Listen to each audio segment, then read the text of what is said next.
Baik, masih lagi bersama kami dalam Sahabat Game Malaysia. Dalam fail syariah pada kita minggu ini untuk kita bercerita tentang kalau kita ingin memberikan pewarisan kepada harta dan sebagainya, pengesahan taraf dan juga nasab keturunan anak itu atau keturunan itu amat penting bagi memastikan agar pewarisan harta itu dapat dilaksanakan dengan sempurna. Okey, baik. Dan kita ada seorang tetamu hari ini, kawan lama Ismail, pernah berentap di pentas debat katanya.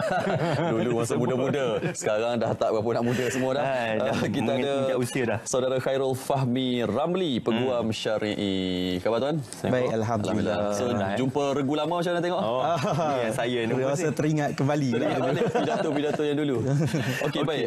Ismail, teruskan. Kita nak cerita pasal penentuan ataupun nasab keturunan anak ini. Tapi kita nak cerita tentang bagaimana untuk kita mengetahui, untuk kita bercerita tentang pengesahan nasab ataupun bagi seseorang anak yang dipastikan nasab antara anak dan juga ibu bapanya, tuan.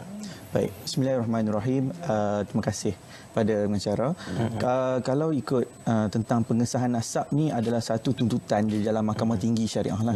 Jadi sebenarnya isu yang akan berlaku dalam tuntutan pengesahan nasab ni adalah apabila seseorang satu pasangan tu dia berkahwin dalam perkahwinan yang kita tak tahu tentang keraguannya, sama ada dia perkahwinan sebenar ataupun tidak. Sebab selalunya antara yang akan berlaku perkara tersebut adalah disebabkan rukun nikah tu, iaitu perwalian tu, diakad nikah oleh bapa yang tidak sah. Selalunya contohlah kan. Jadi bila pernikahan tu boleh jadi dianggap sebagai satu pernikahan yang sah, tengok-tengok anak mungkin dah ramai. Kemudian dia ragu-ragu dengan status tersebut. Jadi itulah dinamakan sebagai wati syubhah, iaitu persetubuhan yang syubhah. Sebabkan itu dalam kes-kes yang berkaitan begini ada tuntutan untuk namakan pengesahan nasab. Sebab pengesahan nasab ni adalah punca segala-galanya untuk berkaitan dengan yang kita sebut tadi, perwalian, pewarisan semua tu. Jadi di tuntutan pengesahan nasab ni mungkin dia jarang berlaku. Cuma dalam tuntutan pengesahan nasab ni yang paling penting kita perlu tahu anak tersebut lahir dalam tempoh yang ditetapkan oleh hukum syarak ataupun undang ataupun tidak. Jadi ada keadaan yang kita tak tahu anak tu lahir tu dia kurang daripada 6 bulan qamariah, 2 lahzah kita panggil, dan kemudian ada orang yang dia lahir tu lebih daripada tarikh tu. Jadi sebabkan tu ada status dalam sijil lahir anak tu, dia tak dibin ataupun bentikan kepada bapa dia tu. That's why ada isu tentang menuntut untuk mengesahkan nasab. Jadi ada dua, selalunya antara yang mohon ni bapa ataupun ibu. Jadi kebanyakannya ibu yang nak mohon ni. Jadi bila ibu yang nak mohon ni, orang yang menuntut ni dia terletak beban kepada dia untuk membuktikan. Jadi orang yang berautoriti untuk membuktikan tersebut, dia perlu membawa pembuktian dari segi tentang kandungan dia tersebut telah lahir lebih daripada 6 bulan qamariah, dan kemudian kalau ada pertikaian, contohnya bapa tak mengaku ke semua tu, that's why ada tuntutan yang perlu untuk kita buktikan dengan lebih lanjut sebagai satu sokongan. Sebab tu bila sebut pembuktian tadi, sejauh mana terperincinya untuk pengesahan pembuktian ni? Adakah sekadar lisan saja ataupun perlu perkara-perkara ataupun dokumen yang sangat penting supaya tidak ada yang meragukan? Baik, dalam pengalaman yang pernah saya handle, tuntutan pengesahan nasab ni dia perlu lihat dahulu kepada sijil lahir tu. Kemudian sijil lahir, kemudian dia lahir tu kita kena tengok dalam tempoh perkahwinan tu dia dah cukup ataupun tidak kepada 6 bulan qamariah. Kita tak boleh tengok 6 bulan Januari Jun tu. Tapi dia tengok daripada macam sudut bulan Islam tu. Jadi kira tu kiraannya 6 bulan qamariah 2 lahzah, 2 detik kita panggil tu. Jadi kalau lebih daripada yang tu barulah dia boleh diterima untuk mengesahkan nasab tersebut. Sebab tuntutan begini, kalau ada orang dia kahwin, tengok-tengok dalam perkahwinan tu dah ada kandungan dah dalam perut dia. Jadi status untuk mengesahkan nasab tu tengok-tengok lahir anak mungkin kurang daripada tu. Jadi kalaulah dalam hukum syarak kata kalau bapa tu yang memohon, sebab diandaikan kata perkahwinan dia tu sah, jadi dia boleh untuk membuat tuntutan pengesahan tersebut dan dikira daripada tarikh perkahwinan yang dianggapkan mungkin berlaku persetubuhan yang pertama sehingga tarikh kelahiran. Yang mesti syarat dia mesti 6 bulan Qamariah tu lah. Menyambung soalan Syaril tadi, kalau kita lihatkan kepada dokumen-dokumen yang diperlukan, adakah dokumen-dokumen seperti pengesahan pernikahan ataupun pendaftaran perkahwinan itu diperlukan kedua-duanya sekali, ataupun mungkin pengesahan pernikahan itu saja yang diperlukan berbanding dengan pendaftaran perkahwinan? Baik, faham. Perkara yang pertama sekali betul, sebagaimana yang disoalkan, yang perlu dinilai adalah tentang sah ataupun tidak terlebih dahulu nikah tu. Jadi kalau nikah tu kita tunjukkan mungkin ada keraguan, iaitu macam saya kata tadi yang awal-awal, ada pernikahan yang mungkin fasid kita panggil, wali tak betul ke, ataupun saksi tak cukup ke, tapi dia orang menganggarkan kata memang perkahwinan mereka ni agak sah. Jadi hidup dah lama sangat-sangat macam ni, baru dia orang tahu kata kata tak kena ni. Baru tahu kata dia tu perkahwinan yang tidak sah, dia perlu membawakan kes tu untuk buat pengesahan nikah terlebih dahulu. Sebab baru kita boleh nilaikan tentang perkahwinan tersebut, dan juga baru masuk yang kes seterusnya tentang pengesahan nasab tu. So dua dokumen lah penting. Sijil nikah perlu disahkan terlebih dahulu, dan kemudian sijil lahir anak tu. Okey, selain daripada dokumen untuk pengesahan nasab ini sendiri, adakah teknologi terkini seperti DNA sebagai contoh? Kita banyak tengok sekarang ni kan, pengesahan melalui DNA. Adakah itu juga terkait dan juga boleh dijadikan pembuktian di peringkat? Mahkamah Syariah ni dia bergantung penuh kepada hukum syarak sebenarnya, kan?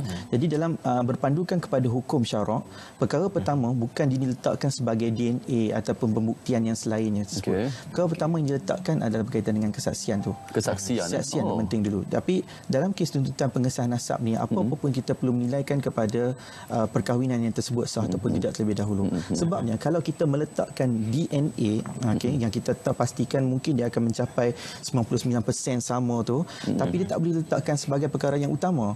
Sebabnya kalau contoh pernikahan tersebut, bukan pernikahan lah, macam dia orang menikah ni, dalam pernikahan yang fasid tersebut, dia menganggarkan yang tu memang perkahwinan yang betul sebagainya. Jadi kalau meletakkan yang tu sebagai prioriti utama, jadi akan ada banyak lagi lah efek yang akan datang. Jadi orang macam contohlah, tak menikah lagi, bersetubuh dulu, kemudian dapat lahir anak, kemudian nak sahkan. Kata sebabnya DNA sama. Dia bukan bapa biologikal tu yang penting. Sah taraf dengan tak sah taraf tu disebabkan tentang kelahiran tu. 6 bulan Qamariah lebih ataupun tidak selepas daripada dukhul ataupun persetubuhan yang pertama tu. Bercakap tentang pengesahan biological father dan sebagainya itu melalui teknik DNA dan sebagainya, bolehkah pengesahan melalui DNA ini mendahului pengesahan melalui li'an dan sebagainya? Macam mana? Pengesahan melalui li'an dan juga li'an. Li'an. Okey, baik. Tuntutan li'an ni dia beza sikit. Kalau tuntutan pengesahan nasab, kita nak mengesahkan dia boleh dibin ataupun bentikan kepada bapa itu ataupun tidak. Tapi kalau li'an ni dia untuk penafian nasab. Penafian nasab tidak boleh dalam tuntutan untuk macam kes yang sebut tadi. Dia perlu kepada satu permohonan perceraian secara li'an dan perlu untuk dinafikan. Saya merujuk kepada kes dalam jenis hukum, nama kes tu Eddie Ham, something like that. Dia memang secara jelas menunjukkan tentang bagaimana seorang bapa tu dia merayu kepada peringkat mahkamah rayuan untuk mengenepikan nasab tu dengan menggunakan kata DNA tu tak sepadan dengan anak dia. Jadi mahkamah menolak tuntutan tersebut disebabkan kalau nak menafikan nasab yang tu bukan nasab dia, dia perlu membuat permohonan li'an, bukannya berkaitan dengan tuntutan pengesahan nasab tersebut. Dia kena membuktikan li'an ni satu dakwaan zina. Dakwaan lah, betul. Jadi dia nak kata anak tu bukan anak dia, bini dia tu berzina dengan orang lain. Jadi tuntutan tu bukan pengesahan nasab, dia kena buat permohonan li'an. Dia mesti datangkan 4 orang saksi lah nak tuduh tu. Kalau tak ada saksi yang cukup, maka belum kita boleh. Dia boleh dimasukkan ke satu section lain, nama dia qazaf tuntutan. Okey, baik. Khusus untuk pengesahan nasab ini, kalaulah dibuktikan maka pengesahan itu tidak sah sebagai contohnya, apa kesan-kesannya kepada perkara yang dah berlaku? Baik, okey.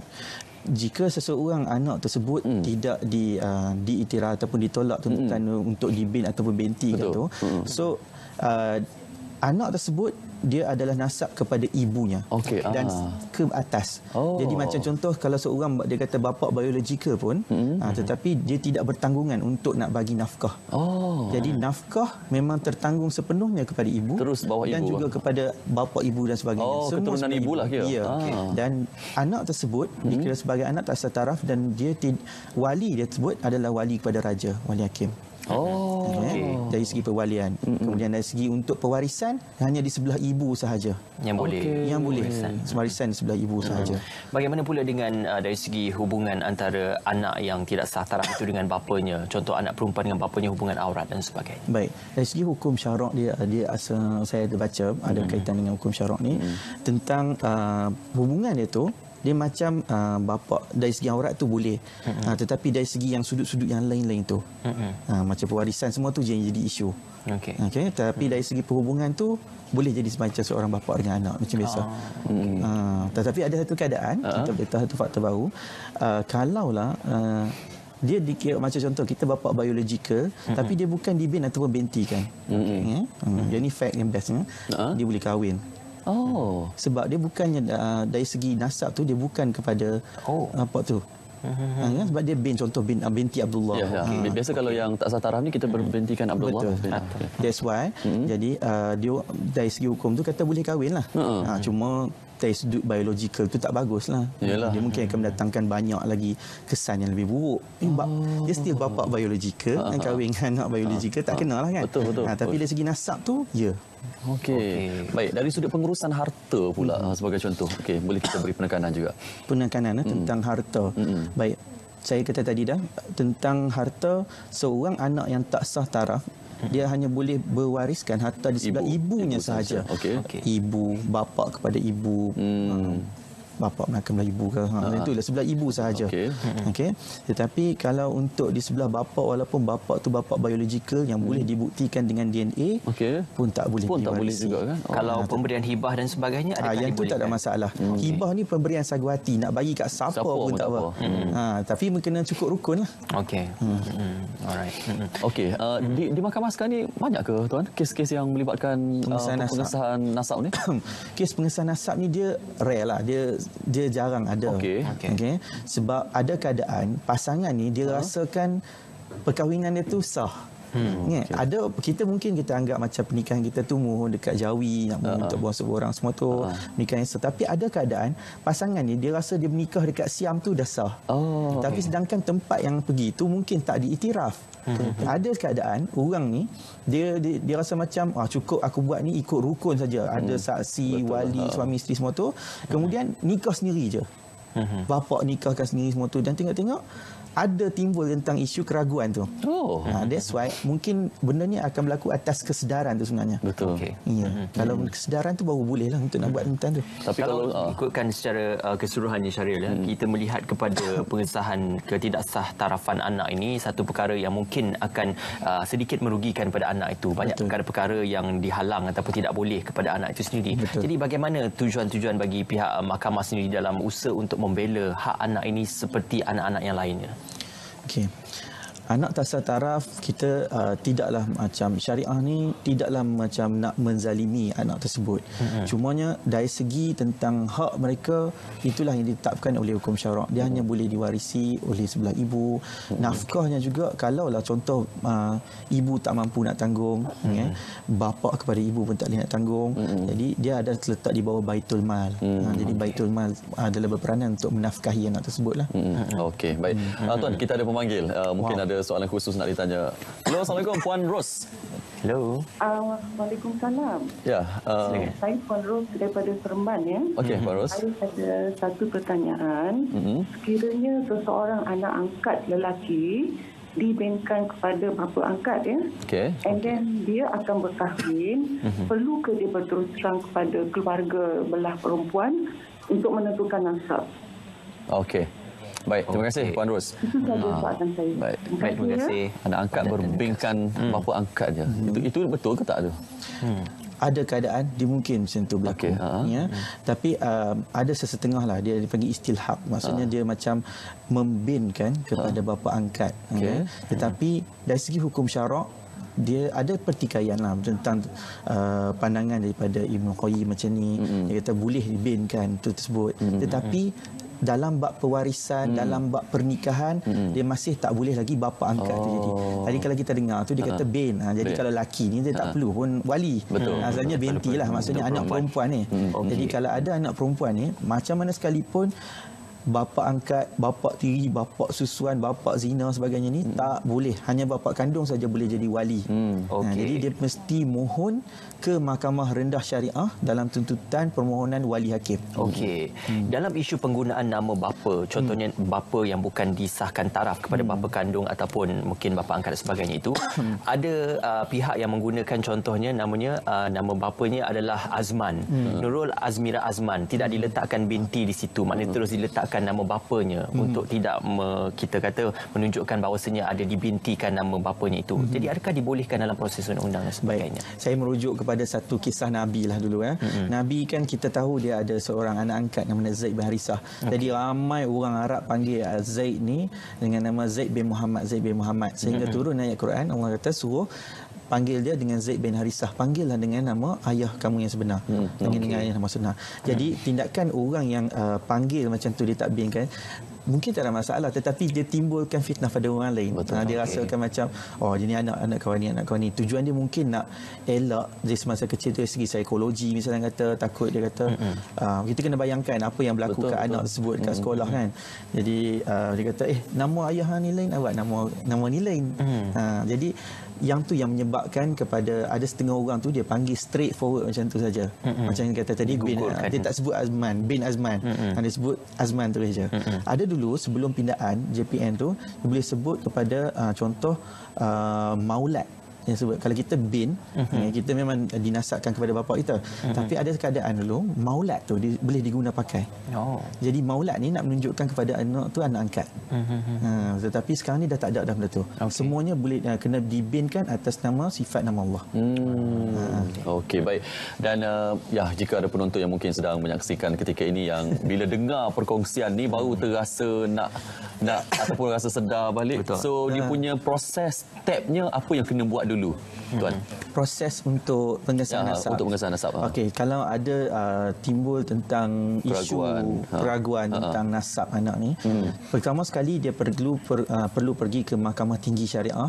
Perlu membukakan satu saman macam tuntutan untuk tuntutan pengesahan nasab. Okey, itu dulu kena buat tuntutan tersebut dan perlu dibuktikan di mahkamah.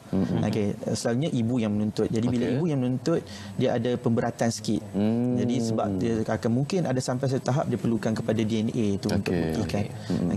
Tetapi DNA ni bukan utama, cuma dia sebagai satu bentuk sokongan sahaja. Pembuktian sokongan untuk nak menentukan. Kalau bapa tu pula yang menuntut tu, dia perlu buktikan kepada mahkamah bahawa pernikahan itu pernikahan yang fasid. Tetapi dia rasa macam benda tu betul, kemudian perkara itu boleh dinasabkan secara terus, insya-Allah. Okey tuan, kita ada juga seorang lagi pemanggil bersama kita, Puan Salihah dari Kedah. Silakan Puan Salihah dari Kedah. Hello Puan Salihah. Assalamualaikum. Waalaikumsalam. Okey, teruskan Puan. Ni mesti nak tanya macam hukum hibah tu. Hukum hibah? Ya. Okey. Hukum hibah macam orang yang hibah tu dia hibah masa dia hidup lah. Okey. Lepas tu apa mancangan waris pun dia pun tak pakai hak hibah tu. Macam lain. Macam mana tu?